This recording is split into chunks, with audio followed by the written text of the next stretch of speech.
This week is just essentially building on the past 2 weeks, So again, this whole foundation series, this one is on weight loss. And so today we're bringing in exercise. Yes. And again, because it's focused on weight loss, there's definitely some nuance that we'll bring out as far as what exercise does in the setting of losing weight. Yeah. And so I guess the first thing we'll do is kind of a review of the last couple of episodes, because this will be episode 3 in the series. So episode 1 was energy balance. So we talked about the energy balance equation, having energy in equal energy out. I think I just unplugged this. No, you're good. And how... the energy outside, the parts that we're going to focus on are energy burned or stored, or energy burned plus energy stored. And so what we focused on in episode 1 was calories, and how there are certain rules of the universe, physics, that dictate how the body's going to respond to different levels of energy intake. And so, the body is always going to be moving towards balance, right? So if you increase your energy intake, you're either going to increase your energy output or increase the energy stored, so that those two sides equal out over time, right?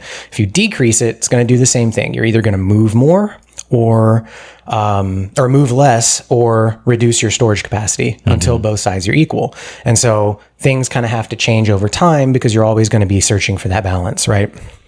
And so episode 2 was on macronutrients. So still working off the energy inside, but because of the differences in thermic effect of food, the types of foods you eat can affect the energy outside as well. And so we kind of started over here, and then we kind of went into this side a little bit. And now today we're going to be like way over here, like energy out. Okay. Specifically on the energy burned section. Yes. And so now that we got that out of the way, want to talk about the energy burned. And if you remember from episode 1, we talked about total daily energy expenditure and the ways that is broken down, and what do we use this energy for? The first one was resting metabolic rate.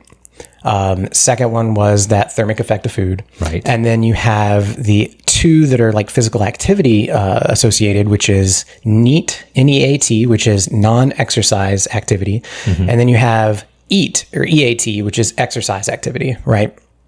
And so NEAT would be non-exercise. It's the daily movements that you make, whether you're walking around your office, you're talking with your hands, fidgeting, postural maintenance, things like that. Movement that isn't conscious efforts at exercise, right? Right. Cooking, cleaning, shopping, pretty much whatever. That makes up 10 to 20% of total daily energy expenditure. So it's not a small portion. Right. And then exercise would be that intentional additional movement, is that term that we started using, that is with the intent to get your heart rate up and improve your health. And that accounts for about 5 to 10%, which is a lot less than the unconscious movement, right? So Correct. 10 to 20 versus 5 to 10. And so one of the things that we've said over and over is that for most people, exercise is not going to be the primary driver of the caloric deficit required to make weight loss happen. But we're not saying that exercise doesn't matter. And we're going to talk about that a little bit more today. Yes. So, does exercise matter for weight loss? What do you think? See, I think so I like the nuance. Yes, it does, but not in the traditional idea that we think it does. Okay. So what I mean by that is like the idea usually we have a patient will come in, what they'll say is like, I've been going to the gym 30 minutes, 45 minutes. I've been walking every night.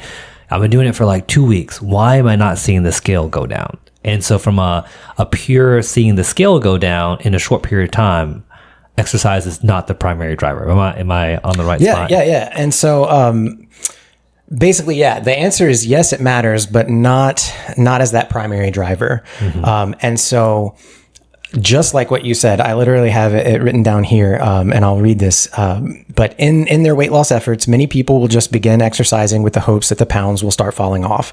Unfortunately, the results of those efforts are usually less than hopeful. And it's because, and we've said this before too, the 2 mistakes that most people make is underestimating your calorie intake. But where this plays in is underestimating or overestimating the amount of energy burned during exercise. Correct. People think they burn a lot more during exercise than they actually do.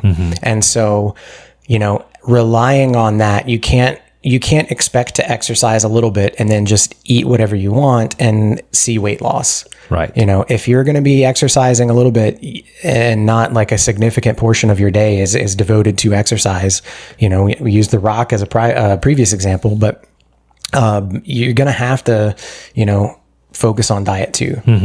So to give you some numbers, yes, I was we like some numbers. Yes. And these numbers are from a literature review. So it was done by Lyle McDonald and his team. But basically what they did is they pulled up all sorts of scientific research that looked at calories burned during exercise. And they kind of reviewed all of it and came up with these numbers. And basically, an untrained or inexperienced person, as far as somebody that does not exercise regularly, right? With low to moderate intensity exercise, they're going to burn about 5 to 10 calories per minute. And that is, so low intensity exercise to moderate would be like briskly walking, recreational swimming, biking, less than 10 miles per hour on flat ground, yoga, general yard work, stuff like that. And 5 to 10 is kind of, when we give these numbers, it's what's actually being done while work is being done, not during rest. Right. And so it's possible for an untrained or inexperienced exerciser to hit like 15 calories per minute doing high intensity exercise, like HIIT training or, swimming laps, jogging, running, heavy yard work, hiking uphill, stuff like that, stuff that's really getting heart rate up. The problem is that the higher the intensity, the less duration you're going to get out of that, right? Because you can only go so hard so long. And so when you factor in the periods of rest and between those periods of high intensity, the average still comes down to about 5 to 10 calories per minute. And that is for, those numbers are for cardiovascular exercise. Weightlifting is a little bit harder because there are a lot of variables there with weightlifting. So like body composition is another one. And so the average amount of calories burned during weightlifting, and that's again, while you're doing work, and rest periods bring that average down, is I think it's 7 to 9 calories per minute. Yeah. And so for about an hour of fairly intense weightlifting, you might expect to burn about 300 to 400 calories. And that's fairly consistent with my experience too, both from my own tracking and estimations and working with other people. And I think I said this in another episode we did, that usually when I'm factoring in for people that are working out, 3 to 5 days a week, I add about 300 calories for exercise. And so when I was looking at these numbers, it was pretty consistent with my experience as well. Correct. And again, see, this is what we talk about, why exercise itself cannot be a primary driver if we don't fix the diet piece, right? Right. Because 300 calories to 500 calories in a week, you can blow that up in 8 Oreos. Yeah. So it does not take long to completely lose that calorie burn if we're not paying attention to what we eat, which is why the hierarchy we're going to talk about this too, but that's why the food part has to be right first. Right. Correct. Well, and actually you mentioned that like by week, and I have a table, and I'll put this in the presentation that we have in the show notes eventually. It basically numbers of what you can realistically expect from, say, a week of exercising. And so if you're doing the low to moderate intensity exercise and you exercise for an hour a day, you can expect, and you did that 3 days a week, right? An hour a day of that 5 calories per minute would lead to 900 calories per week if you were going 3 times a week. Right. Now, if you were doing 6 days a week, low to moderate, that's about 1,800 calories per week. And that is about a half a pound of weight loss or a fat loss that you can, theoretically expect from that amount of exercise. But an hour a day, every day, that might be attainable for some people, but some people are struggling to get in there 2-3 times a day, or 2 to 3 times a week. And to give you the higher intensity numbers, so if you're going like 10 calories per minute, so you're really putting in the effort, You could burn about 600 calories an hour, and that's about 1,800 calories a week if you're going 3 days a week, and about 3,600 calories a week if you're going 6 days a week. And so you could theoretically burn a pound of fat a week if you're spending an hour going super hard every 6 days a week. And in my experience, I've only coached one person who was able to accomplish this. Out of probably hundreds of people that I've coached, one person. And I, sat down with them. We looked at the numbers, had him track its intake, figured out where his energy expenditure should have been. And when I looked at his plan for exercise, it was basically boot camp, like 5 days a week. And I did the math on like how many calories can you expect to burn in a boot camp scenario 5 days a week? And so I said, you should be able to lose weight doing that if you did not change your diet, because his diet was basically maintenance calories. So as long as he didn't significantly increase what he was eating in response to the exercise, he should be fine. And he lost a good amount of weight, but he also did not put on any muscle. And so, he's now in the process of trying to put on muscle. And that might be harder because now his resting metabolic rate is lower than it would have been. And so we don't have as many calories to work with. And so we run the risk of putting on a lot more fat than we would have otherwise. And that's just the way it goes. That's the way a lot of people prefer to do it. Lose the weight first, build the muscle second. I tend to go the other way where I'm like, build the muscle first, lose the weight second, because it's going to be easier and more sustainable in the long run. Well, and again, like you said, we're a couple of things I heard about that scenario of just working out that much. So first of all, if you got a spouse and you got kids, it is ridiculously hard to put that much hours in. And also now at my age, at 40, injury is a thing, right? And so any injury, you're so completely derailed. So I was literally on my lunch break kind of thinking about, this episode and filming it. And that was something that I didn't have in my notes. But I thought about it during lunch because I was like, man, if you're using exercise as the primary driver, and it is possible with enough time and without distraction, but what happens if you get hurt? Your efforts are done. So it's just not worth the risk of putting all your eggs in one basket. You definitely should put some of that in the exercise basket, but the diet is always going to do the heavy lifting. Finally get to make a pun in the other direction. That's right. Well then, okay. So obviously we're talking about maybe the limitations of exercise today as opposed to like a pure weight loss driver, but let's switch a little bit and push on some of the benefits. Okay, so people are like, well, then if I'm only burning this, why should I put so much effort? What's the exercise for? The exercise, so many benefits. For weight loss, what we're going to say is, if you're going to prioritize something, basically what the studies are showing is that for long-term success, strength training or resistance training is going to win out over cardiovascular training. But from an overall health perspective, you should be doing both. I forgot what your question was. So the benefits of exercise more than just like what so I bet Savannah's gonna be hyped because she loves weight training. And no, I still haven't listened to that episode, but I need to because she and I talk about this kind of stuff all the time, and so I know they're good episodes. So some other benefits of weight, of not necessarily weight lifting, but exercise in general. So mental health is a big one. So let me see here. I have some notes. The sedentary people are 44% more likely to suffer from symptoms of depression. And even with a lot of pharmacological treatments, so like medications, less than 50% experience like significant clinical responses. Whereas, exercise has actually been shown to be more beneficial for some people in resolving symptoms of depression. And so it's not that you shouldn't take your medications and just exercise, but if you're on the medications, adding exercise in as a combination to the therapies that you're already on is a really good thing to be doing. Absolutely. And I think we have an episode planned on the mental health side of things, but exercise and mental health, like everybody feels it. Like when they're stressed out in the office and they just can't think, can't focus anymore, nothing like going outside for just walking around, just walking around for like 20 minutes and you feel like significantly more clear. Yeah. Well, I mean, I was literally having this conversation this morning and telling somebody about what I've done to try to, I guess, help myself during the workday. So when I'm in the office, I'm working, obviously.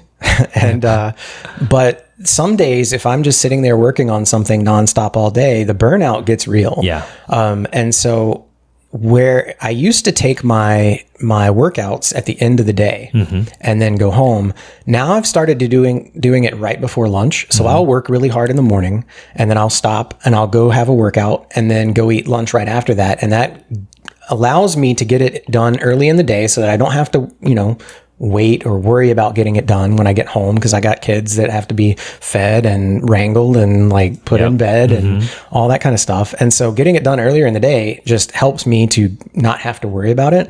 But it also gives me that endorphin boost. It gives me the energy like for the second half of the day so that I don't feel like dreading going into the second half of the day. And it's just been really beneficial for me, having that nice little me break in the middle of the day. And I know not everybody can do that, but if you think about it in those terms of like, what can I do to get that in during, throughout the day? And I was reading an article or it was a study that was done on body weight squats. And so basically what they did is they took a person or they took subjects that were working, 8.5 hour days, and every hour they had them stand up and do 10 body weight squats at their desk. Yep.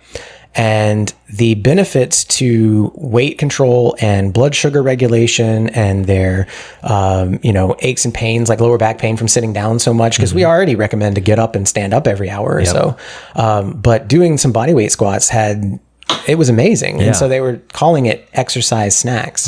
And so even if you can't get up and do like a 30-minute workout in the middle of your day, if you can stand up at your desk and, knock out 10 body weight squats, like body weight squats might be harder for some people than others, but the general example is applicable to anyone. If you can do something for a little bit, multiple times throughout the day, there's significant benefits that can be gotten from that. You don't have to carve out, 30 minutes to an hour every day. Yeah. So I think we just discount the benefits of small amounts of exercise. Well, yeah. And I think that's another, now that we're talking on all these benefits, the mental health aspect of it, the strength part, preventing falls, a lot of people, they bust it. How do you prevent falls? Is you strengthen the muscle and strengthen the bones. And like you said, I like what you said, because people have a concept that if they can't go to the gym for an hour and a half, they might as well not go. Right. And then what you're saying is like even body weight squats, push-ups against the wall, like anything that stimulates that muscle to be like, oh, I need to work, I need to, start metabolizing things. That does have a benefit. And when we talk about the mental side of weight loss, which is our second part of the series, we'll talk about this. But it's so funny how we often put down our accomplishments. You know what I mean? Like it's like, I only did 10 instead of like, oh, I did 10. It's like, well, I only did 10. Yeah, so I don't know why we do that to ourselves. I probably have an hour worth of content on that specific topic because it's something that I've struggled with a lot. And it's one of the reasons I feel like I am good at what I do is because I understand all of this stuff and have been through it. So it gives me that perspective where like I can talk about these kinds of things, and like people sometimes understand it but haven't been able to put words to it because we don't talk about that kind of stuff enough, right? Like the failures. And I was reading this thing earlier today, actually, and it was the way that we learn or make progress, and it's try, fail, learn, and try again. And we always get the try and the fail, but then we stop. Right. So if we can reframe those failures, figure out what can we learn from this, and then implement a change and then try again, we can really make some good progress there, but we get so hung up on that failure part. And so I've given a lot of thought to that and have some good stuff on that. So that episode is going to be good. I hope. Yeah. Oh, no, it's going to be good for sure. Well, as we move on exercise here, Michael, what other stuff do you want to talk about this? I wanted to talk about, you asked the question of, what are the benefits for weight loss? And one of it is prioritizing fat loss. And so the numbers I have for that are, for people who lose weight and don't exercise at all, right?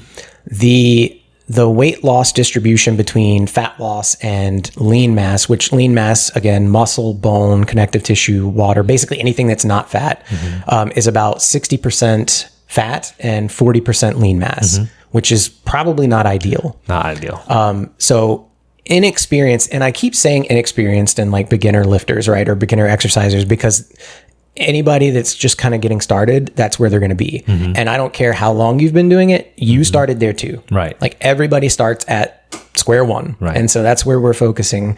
And so when I say that, I'm not trying to put people down or anything. I'm just saying that's where we start. But people that are not very experienced with exercise, that incorporate some sort of resistance training into their weight loss efforts, they can shift that distribution, that difference from that 60-40 to like 80-20 or even 100-0, where they lose 100% fat. And sometimes you can even put muscle on during in a calorie deficit. So that's not an easy thing to do for people that are, relatively experienced and have been doing it a long time. It's really difficult to do. But for people that are just getting into it, it's really easy to put muscle on in a calorie deficit. It's definitely possible. Yeah. And so if you think about incorporating that early on, like we talked about, get those benefits now, because it's going to make the efforts easier in the long run. Yeah. And so just from the, what are our goals here? Are we trying to lose weight on the scale, or are we trying to lose fat? Right. Yes. Because in the interests of health, you don't want to lose obviously bone or muscle. You want to lose fat. That's the goal. So we need to try to optimize that as much as possible and just burn fat. And so the strength training and the exercise helps to make that happen. Yeah. We need to I'm going to cut that into a reel, because again, that one is so important. When we lose weight, we don't want to lose muscle. We don't want to lose bone. Right. And a lot of so this is a little side note on the Ozempic side, where people are just losing massive amounts of weight from essentially it's same calorie restriction. They lose a lot of muscle and a lot of bone, and we need those as we age, right? And I'm glad you brought that up, and I know we've mentioned this before, but that is basically that reflects what happens in long-term weight loss when people don't use exercise. Correct. Now the muscle loss might be a little bit more, but probably not by a significant margin, only because they're losing the weight so quickly. Right. Because the faster, the greater the calorie deficit, the faster you lose weight, the more likely you are to lose more muscle. Right. And so because it happens so quickly, that's probably why, but it's probably not any more significant than if somebody were to have an equal calorie restriction and lose weight in the same amount of time. It would be about the same. So it's not like Ozempic makes you lose muscle, or Mounjaro is the other one, right? It's not that these medications are making you lose muscle. The weight loss, the calorie restriction is making you lose muscle. Correct. If you're not working to keep it. Yes. So, yeah. Well, yeah, exactly. And so this is why exercise strength training, we want to lose fat, and specifically the visceral fat, it's so funny. We just a cousin, we're just dad bodding it. I was like, you don't have to dad bod anything, Look, I'm just going to throw it out there. I'm probably in top 3 physical condition of my entire life. And I got two little ones at home, and I've made progress since having kids. And I've actually, I work out probably less now. I just work out more consistently. Yeah. My workouts are super short. Yeah. I'm just consistent with it. But even since having kids, I'm better off now than I was before I had kids. Yeah. It can be done. Absolutely. You just have to have that desire to do it. You have to have a strong enough why. And, you have to find ways to fit it in that work for you. So, yeah. Yeah. Well, and again, so Michael, you've, from your own experience, you've lost a lot of weight by changing your diet. What made you pick up weight training? Is it yeah, that's a good question. And basically, I was 285 at my biggest, and I had this number in my head. If I can get under 200, I'm going to look great. I'm 5'8". 5'8" and 200 with no muscle does not look as good as I thought it was going to look. And so I said, man, I need to lift some weights. And cause I didn't have a girlfriend. so I started lifting weights because I was single at the time, and I was like, man, I need to work on my game a little bit. That's right. And you know what happened is I met my wife like shortly after that. So I guess maybe it contributed, maybe it didn't. Yeah. But to me, it was, I thought that I had gotten where I wanted to be, and what should happen when you have goals is that you hit a goal and you set your next one. And so, you know, I was not satisfied with where I had gotten to. Despite all my efforts, I was proud of it. Yeah. But there was more that could be done. Yeah. And I was like, I saw the next goal. And so that's what I did. I just set more and more and just kind of kept going. So it was just a realization that the original goal I had in my mind was not exactly where my image in my head, it wasn't quite there yet. So I just took a little bit more. Yeah. Well, perfect. Well, okay. So I have two more things. Yes, let's go. Two more things real quick. So, progressive overload. So basically when you exercise, your body is going to get better at doing that activity. Yes. And so if you don't increase the duration, the frequency, or the intensity of your workouts over time, your body is going to adjust to that. And it's just, you're not going to get as much benefit from it. So you're going to basically plateau. Just like we said at the very beginning of this episode, body's always moving towards balance. And so if you don't increase the intensity or the frequency of the duration, and those are kind of the three primary ways that we make progress, you're just going to stop getting a whole lot of benefit from it. And you're just going to stay right here. So if your goal is to keep moving, you need to, you know, increase the difficulty over time. And that we call that progressive overload. So progressively overloading what you're used to. And so I think if we want to boil it down onto what matters most, and this kind of ties in with the exercise snacks, just showing up is probably the most important thing you can do. The first exercise goal I start with a lot of people is walk through the door. Because establishing the habit of going to the gym or going into the garage or going into the space that you have for exercise and getting started with something is better than doing nothing. Absolutely. And so whatever you can do to get something in during your day, that's going to be better than nothing. And then once you kind of get in that habit, you know, you can make significant progress without ever having any kind of plan. And most people get so caught up on the plan, myself included, that we hold ourselves back from making progress because the plan isn't just right. We don't need a plan. No, just we don't. Start. Just get started. And so focus on finding things that you enjoy to do because you're going to be more likely to do those things. So don't go in there and, you know, do a whole bunch of exercises because somebody told you had to, and you hate doing them. Find things you enjoy. Exercise is so diverse. There's so many things you can do that count. And so find things that you enjoy and do them consistently. No, I think so. I was actually going to say the exact same thing. I think over and over, the messaging just has to be consistency, right? I had a patient at one time. So I saw him first time 2 years ago, and he was older. He did not like how he felt. His numbers weren't great. We decided on push-ups. It's so funny because he's like, I travel. There's nothing I can do. I was like, we can do a push-up. I mean, you can do a push-up anywhere. You can do it on an airplane. And so he started with 5 a day, and that's all he did. And each week he added 5. And that's a 2-year wellness. Now he's doing 400 a day, right? And again, and he does that and he walks. And he says, I'm done in 15 minutes. And then I just go for a walk. And so it's those things that, again, we have all these concepts that it should take a lot of time. It needs to be real complex. We got to do muscle confusion or whatever new, you know, thing that comes up. But really, it's pick something you like, do it consistently, and then keep changing the goals, right? So you can't stick with 5 forever. You've got to go up. And that's when, you know, sometimes people talk about weight tracking and tracking the weight. It helps your brain. Because I remember if I go to the gym and I do arms on Mondays and I go back and I'm like, did I lift this way? You know, it's easy to forget. But yeah, being consistent, being structured with it helps. It does. And that is called self-monitoring. And we will have an episode on self-monitoring and tracking and all that kind of stuff, and the benefits of that, what the literature says about the effectiveness of it, and I don't know if we're gonna put it into our hierarchy, but it definitely has a place for a lot of people. I gotcha. Well then, Michael, as we wrap up, let's wrap to the hierarchy. The first one is So the first one is, and this is specifically for weight loss, is that caloric deficit, that energy deficit.